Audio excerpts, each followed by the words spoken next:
really screwed up. But we're turning that mistake into the best mulch. So these are microgreens. Over time, I turned my whole garage into a microgreens grow room.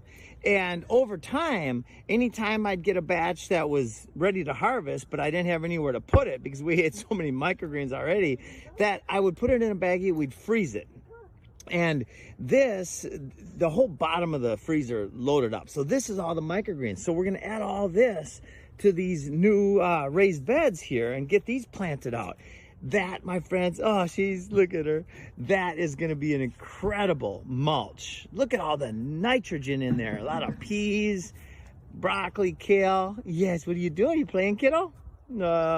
Folks, growing food is so much fun. I'm making it look hard. Really, once you get it planted, the amount of effort that you put in compared to what you get back out is incredible. And I'm talking about, think about it this way.